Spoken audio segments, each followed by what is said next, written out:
जय गुरु जी। ये सत्संग गुरु जी का है। कैसे गुरु जी ने अपनी प्यारी सी संगत को ब्लेस किया। ये सत्संग है फैजल अंकल के बारे में एंड उनकी बहन इता के बारे में। अंकल ने मुझे कॉल किया। ने फोन करते ही मुझे दीदी बोला, Madhu di. I was very happy because आजकल के लड़के जल्दी से किसी को दी नहीं बोलते एंड मेरे ऑलरेडी 2 ब्रदर हैं and he is the third one. तो 24-25 साल का लड़का है, आगरा से पुलिस इंस्पेक्टर है, बट अनफॉर्चुनेटली ये 2020 जो ईयर है उसने इस 2020 ईयर में बहुत कुछ देखा है अपनी लाइफ में। फरवरी 20 में उसको कैंसर होता है। उसको पता चलता है वो ब्लड कैंसर है उसको एंड उसकी मेडिसिन चलती है, कीमो स्टार्ट हो जाती है एंड 4 मंथ पहले वो अपनी मदर को खो देता है। उसकी मदर की डेथ हो जाती है। उसकी मदर को हार्ट अटैक आता है, उनको स्टेंट डलते हैं but after 3 days of operation she died. And उनके फादर जो कि एक आर्मी में डॉक्टर थे, उनको भी हार्ट अटैक आता है, उनको भी स्टंट डलते हैं इसी साल। एंड ये बच्चा मतलब बहुत ही दुखों से घिरा हुआ था, जो मुझे समझ में आया जब मैंने इसकी जर्नी सुनी। तो फिर उसने मुझे बताया कि वो कैसे गुरुजी से जुड़ा एंड गुरुजी ने कैसे उसको ब्लेस किया। उसने मुझे बताया कि दीदी मेरी 6 कीमो होने के बाद उसके डॉक्टर ने बोला कि उसके पास ओनली 2 months का टाइम है। It was in may be in August and वो बहुत टूट गया था बिकॉज मदर को खो चुका है, फादर बीमार है, एक छोटी सिस्टर है घर में 22 साल की, जो बड़े भैया वो आर्मी में है, तो मेरी फैमिली को देखने वाला कोई है नहीं एंड ये बच्चा भी बीमार है। तो पता नहीं, शायद हो सकता है कुछ अच्छे कर्म किए होंगे जो गुरुजी ने उसकी पुकार सुन ली और उसको अपनी संगत बना लिया। और उसने मुझसे शेयर किया कि 6 कीमो होने के बाद जब डॉक्टर ने बोला उसको 2 months का टाइम है एंड जो कुछ करना है कर लो, तब गुरुजी उसकी लाइफ में आते हैं और गुरुजी ने लाइफ चेंज कर दी उसकी। तो मुझे उसने बताया कि मुझे डॉक्टर्स ने बोला है कि 6 कीमो होने के बाद अभी कोई चांस नहीं है, लेकिन अगर हम बॉम्बे से किसी स्पेशलिस्ट को बुलाते हैं उसके कुछ एक्स्ट्रा चार्जेस रहेंगे, आप पैसों का अरेंजमेंट कर लीजिए और हम आपकी 2 कीमो और कर देते हैं और आई एम श्योर कि आफ्टर 2 कीमो आपका कैंसर ठीक हो जाएगा। तो उसने बोला कि आपको लिख के दे सकते हैं एंड कोई भी डॉक्टर ये चीज़ लिख के नहीं देता। इस डॉक्टर ने भी नहीं लिख के दिया एंड करता ना क्या, पैसों का अरेंजमेंट किया इसने। और कीमो करवाने से एक दिन पहले मुझे कॉल आती है, कहता है दीदी मुझे आपसे कुछ शेयर करना है। मैंने बोला बताइए आप। तो फैजल अंकल ने मुझे कहा कि मुझे कुछ लोग बोल रहे हैं, मेरे नॉन रिलेटिव्स फ्रेंड्स, कि आप कीमो कराने से पहले किसी और डॉक्टर को चेकअप करा लीजिए, कहीं और टेस्ट करवा लीजिए कीमो कराने से पहले। तो जैसे उसने मुझे ये बात बोली संगत जी, मुझे एकदम से फील होता है दिस इज गुरुजी's मैसेज। मैंने उसे बोला फैजल ये जो बाकी लोग बोल रहे हैं ना आपको, ये गुरुजी का मैसेज दे रहे हैं आपको, आप प्लीज इसको इग्नोर मत करिए, कल कीमो कराने मत जाइए, आप किसी दूसरे हॉस्पिटल में, किसी अच्छे हॉस्पिटल में जाकर अपने टेस्ट कराइए और आई एम श्योर आपकी रिपोर्ट ठीक आएंगी और आपको कीमो की जरूरत नहीं पड़ेगी। ये गुरुजी का मैसेज है, क्योंकि गुरुजी जब अपना काम करवाना होता है ना, वो जिससे सेवा लेना चाहते हैं वो तो अपनी अननोन संगत से भी सेवा लेते हैं, वो पता नहीं किसके थ्रू आपको मैसेज देते हैं और ये आपके मैसेज हैं जो गुरुजी ने आपको दिए हैं एंड आप इसको इग्नोर मत करिए। नेक्स्ट डे होता है, वो एम्स पहुंचता है आगरा से। देखिए हैरानी की बात तो ये है, एम्स में उसके अपने कजन भैया एंड भाभी जॉब करते हैं एंड उन्होंने पहले उसको बोला था एम्स से ट्रीटमेंट करवा लीजिए, बट उसके मन में एक डर था कि मेरी मदर का ऑपरेशन हुआ था, मदर को मैंने खो दिया, हो सकता है मेरे साथ भी कुछ गलत ना हो जाए, इसलिए उसने एम्स से ट्रीटमेंट नहीं करवाया था। बट ये भी गुरुजी की लीला है, उसके कर्म भी तो कटवाने थे, गुरुजी ने वो कटवाए। एनीवेज फैजल अंकल पहुंचे एम्स और उन्होंने डॉक्टर से मिले, अपना टेस्ट करवाए एंड जब टेस्ट हो जाता है तो वो डॉक्टर उसको बोलता है रिपोर्ट देख के, इनफैक्ट वो उस डॉक्टर को गाली भी देता है कि कौन डॉक्टर कहता है कि 6 कीमो होने के बाद तुमको 2 कीमो की और जरूरत है। वो अगर आपकी 2 कीमो और कर देता तो मैं आपको लिख के दे सकता हूँ कि दुनिया का कोई भी डॉक्टर आपको बचा नहीं सकता था, बिकॉज 2 और कीमो होने का मतलब ये है कि आपकी बॉडी में कुछ रहता ही नहीं। ये तो आप बहुत लकी हो कि 6 कीमो होने के बाद भी आप सही सलामत अपने पैरों पे खड़े हो। और उस डॉक्टर ने बोला कि मैंने इतने पेशेंट आज तक देखे हैं, 6 कीमो होने के बाद इतनी हिम्मत नहीं रहती है एंड आपको देख के लग रहा है कि यू आर परफेक्टली फाइन। तो जब उसकी रिपोर्ट आती है और डॉक्टर उसको बताता है कि अरे भाई तुझे जरूरत नहीं है कीमो की, तू तो बिल्कुल ठीक है, डॉक्टर ने उसकी वो रिपोर्ट चेंज कर दी। देखिए संगत जी, शुक्राना, बहुत बहुत शुक्राना गुरुजी महाराज का। डॉक्टर कहता है यस इन्फेक्शन है, बट इतना इन्फेक्शन नहीं है कि आपको कुछ हो जाएगा। जो डॉक्टर ने बोला 2 महीने का टाइम है तुम्हारे पास, ऐसा कुछ भी नहीं है। आपकी जो कीमो हुई थी वो ठीक है, आपका ट्रीटमेंट हो रहा है, ये सभी ट्रीटमेंट और होगा। एंड डॉक्टर उसको बोलते हैं कि आफ्टर 15 डेज मैं आपकी मेडिसिन स्टार्ट कर देता हूँ, आफ्टर 15 डेज नेगेटिव रिपोर्ट ले लेना मुझसे। ये बहुत खुश होता है ये सुन के और गुरुजी को शुक्राना करता है, क्योंकि ये गुरुजी की मेहर ही तो है जो उन्होंने डॉक्टर की रिपोर्ट ही चेंज कर दी। संगत जी, मैंने एक दिन पहले रात को फैजल को बोला था कि फैजल अंकल, गुरुजी जब किसी को ब्लेस करने पे आते हैं ना, तो वो तो डॉक्टर की डॉक्टरी फेल कर देते हैं। एंड गुरुजी ने ये बात बिल्कुल सही साबित करी। संगत जी, मैंने इतने सत्संग सुने थे, इतनी संगत की, कि गुरुजी डॉक्टर की डॉक्टर फेल कर देते हैं। एंड ये मेरी आंखों के सामने हुआ। जैसे ही उसने डॉक्टर से बात करने के बाद मुझे कॉल किया, कहा दीदी कंग्रेचुलेशन, शुक्राना गुरुजी का, आपके गुरुजी ने तो मुझे ठीक कर दिया। मैं तो संगत जी रोने लग गई, बिकॉज इतनी मेहर गुरुजी की एक अपने नए बच्चे के ऊपर, जो मतलब उन्होंने कैसे पलट दी उसकी रिपोर्ट। संगत जी, मेरे पास तो शब्द ही नहीं थे शुक्राना करने के लिए। फैजल अंकल ने भी गुरुजी को शुक्राना किया, मैंने भी बहुत बहुत शुक्राना किया गुरुजी को, और आज भी कर रही हूँ। तो वो 2 दिन के बाद फैजल अंकल की फिर से तबीयत खराब हो जाती है। बहुत तबीयत खराब होती है कि उसकी फैमिली, उसके कजन वगैरह फ्रेंड्स उसको वापस एम्स लेके आते हैं। जब एम्स लेके आते हैं तो डॉक्टर देखता है कि ऐसा कैसे पॉसिबल हो सकता है कि मेरी मेडिसिन काम नहीं कर रही है। तो उसने कहा फैजल अंकल, मैं आपकी रिपोर्ट फिर से चेक करना चाहता हूँ। संगत जी, डॉक्टर ने रिपोर्ट चेक करी। रिपोर्ट चेक करने के बाद डॉक्टर कहते हैं कि आपकी एक टेस्ट ऐसा है जो कि आपका जब से ट्रीटमेंट चल रहा है वो टेस्ट हुआ ही नहीं है। आई एम डैम श्योर कि आपका अगर मैं वो टेस्ट करवाता हूँ उसमें आपका कैंसर पॉजिटिव आएगा और आपको अभी भी कैंसर होगा। वो टेस्ट करवाया जाता है, टेस्ट करवाने के बाद रिपोर्ट पॉजिटिव आती है। अभी भी फैजल अंकल को कैंसर था, बट डॉक्टर ने बोला घबराने की जरूरत नहीं है, बिकॉज मेडिसिन से ये ठीक हो जाएगा। और आप तो बहुत हिम्मत वाले इंसान हैं, और आप तो पुलिस वाले हैं, पुलिस वाले कैसे डर सकते हैं किसी से। तो डॉक्टर भी बहुत मोटिवेट किया फैजल अंकल को। संगत जी, डॉक्टर ने फिर से मेडिसिन चेंज करी और फैजल अंकल का ट्रीटमेंट स्टार्ट हुआ।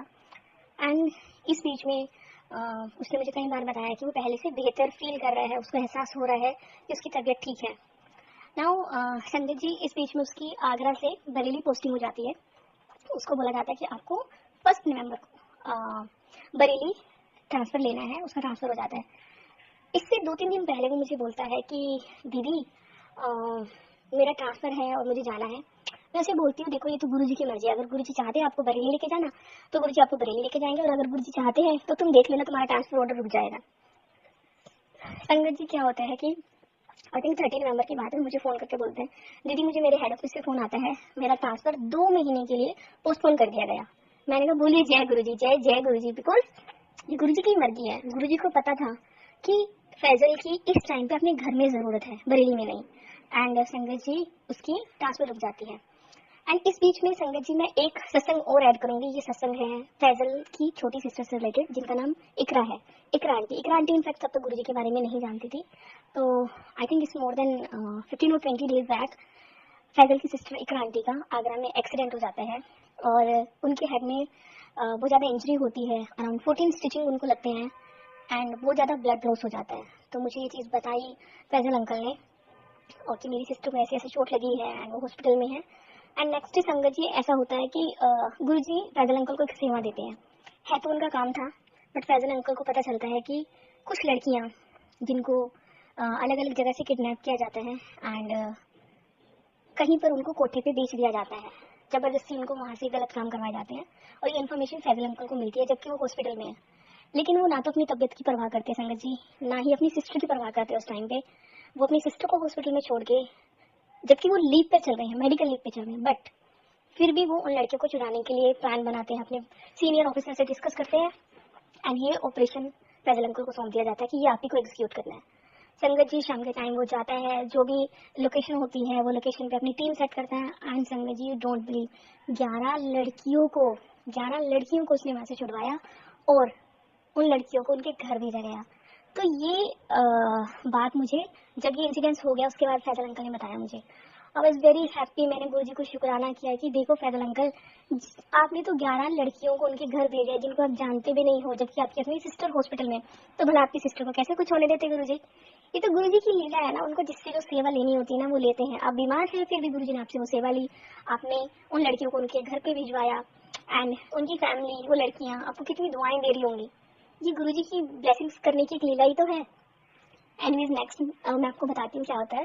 4 या 5 डेज के बाद उनकी सिस्टर इकरा आंटी को हॉस्पिटल से डिस्चार्ज कर दिया जाता है, वो घर आ जाती है अपनी फैमिली में। 2 दिन तक ठीक रहती है एंड 2 दिन के बाद क्या होता है, वो बेहोश हो जाते हैं अपने घर पे। फैमिली उनको लेके जाती है हॉस्पिटल में, एंड हॉस्पिटल में डॉक्टर कहते हैं उसकी जो इंजरी है उसमें क्लॉट आ गया, ब्लड का क्लॉट, एंड हेड की सर्जरी करनी पड़ेगी, ऑपरेशन करना पड़ेगा। मुझे फैजल अंकल फिर से बताते हैं। तो मैंने उनको बोला कि यू डोंट वरी, कुछ नहीं होगा आपकी सिस्टर को। गुरुजी है ना, ये भी गुरुजी की कोई लीला है, कोई कर्म कटवा रहे होगे आपकी सिस्टर का। आप जाइए और ऑपरेशन करवाइए नेक्स्ट डे, डोंट वरी, कुछ नहीं होगा उनको। संगत जी, नेक्स्ट डे मॉर्निंग में 6 to 10 ऑपरेशन होता है क्रांति का, एंड फैजल अंकल का फोन आता है कि क्रांति का ऑपरेशन सक्सेसफुल हो जाता है। आई वाज वेरी हैप्पी, मैंने गुरुजी को शुक्राना किया। आफ्टरनून में अगेन उसको होश आता है 10 मिनट के लिए। फैजल अंकल बताते हैं कि इकरा को होश आ गया, ही वाज वेरी हैप्पी, उसकी फैमिली हैप्पी है। गुरुजी का बहुत सारा शुक्राना किया जाता है। एंड 10 मिनट के बाद क्या होता है, इकरा आंटी फिर से बेहोश हो जाती है। अब डॉक्टर्स उनको बोलते हैं कि she is in coma, and उसको वेंटिलेटर पे डाल दिया जाता है। यहाँ संगत जी, ये बच्चा बहुत ज्यादा टूट जाता है। फैजल अंकल मुझे फोन पे बोलता है, दीदी इकरा की हालत ऐसी है, मुझे डर लग रहा है कहीं मैं इकरा को खो ना दूं। मम्मी को अभी खोया है, पापा बीमार है, मैं बीमार हूँ, और अब इकरा को खोने की हिम्मत नहीं है। और संगत जी पता नहीं मुझे क्यों ऐसा फील हो रहा था कि गुरुजी उसको कुछ होने नहीं देगा, मेरा दिल कह रहा था। और मैंने उसे क्या बोला, डोंट वरी, गुरुजी तो टेस्ट ले रहे हैं तेरा क्या मेरा भी ले रहे हैं। मैंने कहा गुरुजी अपनी संगत के ना बहुत टेस्ट लेते हैं, वो ना नींबू की तरह निचोड़ देते हैं, बट हर टेस्ट में खुद खड़े होते हैं अपनी संगत के साथ में, और हमें फेल कैसे होने दे सकते हैं गुरुजी। तो डोंट वरी, गुरुजी पे विश्वास रखो, इकरा को कुछ नहीं होगा। तो रात को डॉक्टर बोलते हैं अराउंड 7 o'clock कि आप इनको प्लीज किसी दूसरे हॉस्पिटल में ले जाइए, बिकॉज केस हमारे हाथ में नहीं है। एंड संगत जी उनको आगरा से शिफ्ट कर दिया जाता दिल्ली में। दिल्ली में भी कहाँ, Fortis hospital Basant Kunj.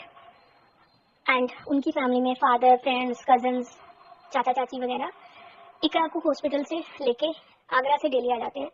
But Faizal uncle की तबीयत नहीं थी, उनको वोमिटिंग्स हो रही थी ब्लड की, तो उनके फादर उनको घर पे छोड़ के आते कि आप हॉस्पिटल मत आइए, आप आगरा मिले। तो संगत जी रात को मेरे पास फोन आता है फैजल अंकल का, कहते हैं कि दीदी मुझे डर लग रहा है, इकरा को कुछ हो जाएगा, बिकॉज वो वेंटिलेटर पे है। डॉक्टर ने बसंत कुंज में उनको एडमिट तो कर लिया फोर्टिस में, बट मुझे समझ नहीं आ रहा कि आगे क्या होगा, बिकॉज डॉक्टर कह रहे हैं कि अभी हम कुछ नहीं बोल सकते। And it was around 12 o'clock in night, after 12 रात की बात है। और संगत जी जब मैं उससे बात ही कर रही थी इकरा के बारे में, मुझे एकदम से एक सत्संग याद आता है एक आंटी का। ये सत्संग एक्चुअली किसी आंटी का, मुझे एक्चुअली इस टाइम पे याद नहीं है उनका नाम, मैंने कहीं रीड किया या मैंने कहीं सुना है शायद ये सत्संग, बट मुझे जो सत्संग है वो थोड़ा याद है कि उन्होंने बताया कि उनकी ही किसी रिलेटिव की कोविड हो जाता है, एंड बिकॉज लॉकडाउन का टाइम था, कोविड के डर के मारे कोई किसी रिलेटिव के यहाँ नहीं जाते हैं। तो वो आंटी ने क्या किया, गुरुजी को चंदन का तिलक किया। तिलक करने के बाद उन्होंने अपने ही फोन में अपनी रिलेटिव की फोटो के ऊपर गुरुजी का चंदन का तिलक लगाने के बाद तिलक लगा दिया, फोन पर फोटो के ऊपर। संगत जी ध्यान से सुनिए, फोन पर फोटो के ऊपर। एंड ये फर्स्ट केस था उन रिलेटिव के घर में। उसके नेक्स्ट डे दूसरा केस आता है, तीसरा केस आता है। संगत जी डोंट बिलीव, ऐसे करते करते 7 केस आते हैं Covid positive. And in aunty ने गुरुजी को शुक्राना करते रही, अरदास करते रही, और गुरुजी को तिलक करके 7 जितने भी पर्सन है फैमिली मेंबर, उनको फोटो के ऊपर वो तिलक करती रही। उनका विश्वास था, उन्होंने किया ऐसा। एंड मेहर देखिए गुरुजी की, गुरुजी ने उन पूरी फैमिली को ब्लेस किया। एक भी फैमिली मेंबर को कुछ नहीं होता है, वो सातों के सातों कोविड पॉजिटिव होने के बाद कुछ दिनों के अंदर ही ठीक हो जाते हैं, एंड देन पूरी फैमिली ठीक हो जाती है। संगत जी उस टाइम 12 बजे के बाद मुझे ये सत्संग एकदम से क्लिक होता है मेरे माइंड में, और मुझे जैसे एक थॉट आती है, और शायद ये गुरुजी का आदेश था मेरे लिए। मैंने उन्हें बोला कि आप अपनी सिस्टर की फोटो भेजिए। फैजल अंकल ने मुझे सिस्टर की फोटो दी, और संगत जी मैंने after 12, I think it was 12:30 AM in night, मैंने गुरुजी के सामने दिया जलाया, जोत जलाई, और मंत्र जाप किया, गुरुजी को तिलक किया। तिलक करने के बाद मैंने गुरुजी को बोला, गुरुजी मैं आपका तिलक इकरा आंटी की फोटो के ऊपर लगा रही हूँ अपने फोन में, और आप प्लीज अपनी ब्लेसिंग इस तिलक के थ्रू इकरा आंटी तक भेजिए। संगत जी मेहर देखिए गुरुजी की, कैसे अपने इंडिकेशन देते गुरुजी। मैं क्या देखती हूँ, थोड़ी देर बाद जो तिलक मैंने गुरुजी की स्वरूप के ऊपर उनके माथे में लगाया था उसमें ओम बन जाता है। आई was very very very happy कि गुरुजी की ये मेहर ही तो है, ये उनका इंडिकेशन ही तो है कि कैसे वो ब्लेस कर रहे हो, बता रहे हो उस बच्चे को कुछ नहीं होने वाला। एंड संगत जी मैंने उसी टाइम उसके भैया को फोन करके बोला कि Faisal uncle you don't worry, आपकी सिस्टर को कुछ नहीं होने वाला है, गुरुजी ने उनको ऑलरेडी ब्लेस कर दिया है। एंड गुरुजी के तिलक में ओम बना है। मैंने इनफैक्ट उनकी सिस्टर की फोटो शेयर की फैजल अंकल को, देखिए आपकी सिस्टर की फोटो के ऊपर गुरुजी ने तिलक करवा दिया, अभी कुछ नहीं होगा उनको। संगत जी उससे बाद नेक्स्ट डे होता है, next day Faisal uncle Delhi पहुंचते हैं। अपनी सिस्टर के पास, और आफ्टरनून में मुझे कॉल आती है, बोलते हैं कि मधु आंटी गुरुजी का शुक्राना, इकरा को होश आ गया है। डॉक्टर बोल रहे हैं कि उसको कुछ नहीं हुआ, वो ठीक है, और जो उसको पाइप वगैरह लगे हुए हैं, वेंटिलेटर पे है, वो देखना है 3-4 दिन के अंदर वो वेंटिलेटर भी हटा देंगे। तो मैंने कहा बोलो शुक्राना गुरुजी को, शुक्राना गुरुजी को। एंड संगत जी, मैंने आई डोंट नो जाने अनजाने मैंने उसको एक स्क्रीनशॉट भेजा था फुटेज हॉस्पिटल से लेके गुरुजी के बड़े मंदिर का, and it was 22 minute, it was showing कि 22 मिनट लगेंगे अगर वो वहां से गुरुजी का मंदिर जाता है। एंड उसके बाद फैजल अंकल का फोन आता है कि दीदी मैं खुद जा रहा हूँ गुरुजी का शुक्राना करने के लिए। तो मैंने कहा कि आपके पास तो ई पास नहीं है, आप अंदर दर्शन करने के लिए नहीं जा सकते। उसने कहा कोई बात नहीं दीदी, गुरुजी के मैं मंदिर के बाहर खड़े होकर शुक्राना कर दूंगा, बिकॉज उन्होंने मेरी सिस्टर को नई जिंदगी दी है और मुझे शुक्राना करना है। इनफैक्ट फैजल अंकल अभी, बिकॉज 2 महीने पहले गुरुजी से जुड़े हैं, तो वो अभी तक बड़े मंदिर नहीं गए, तो वो जाते हैं अपने एक फ्रेंड के साथ में। वहां जाके उन्होंने देखा, इनफैक्ट उन्होंने मुझे सारी डिटेल शेयर करी बाद में फोन करके कि दीदी मैंने आज तक लाइफ में ऐसी जगह नहीं देखी है, ये तो स्वर्ग है, जन्नत है ये। और इतनी संगत आई हुई है यहाँ पे जिनके पास ई पास नहीं है, ऐसी ऐसी संगत है यहाँ पे, इतनी भीड़ लगी हुई है जिनके पास ई पास नहीं है, जबकि संगत को पता है कि ई पास नहीं होगा तो अंदर नहीं जा सकते दर्शन करने के लिए, बट फिर भी शुक्राना करने आए हैं। उन्होंने कहा कि हम भी शुक्राना करने आए हैं, हम मंदिर के बाहर से शुक्राना करके जाएंगे। And Faisal uncle and Akash uncle जो उनके फ्रेंड है वो भी साथ में थे, तो उन्होंने कुछ संगत से मिले, आपस में कुछ बातें भी हुई उनकी, बहुत खुश थे वो, हाफ एन आवर तक वहाँ खड़े रहे और गुरुजी को शुक्राना किया।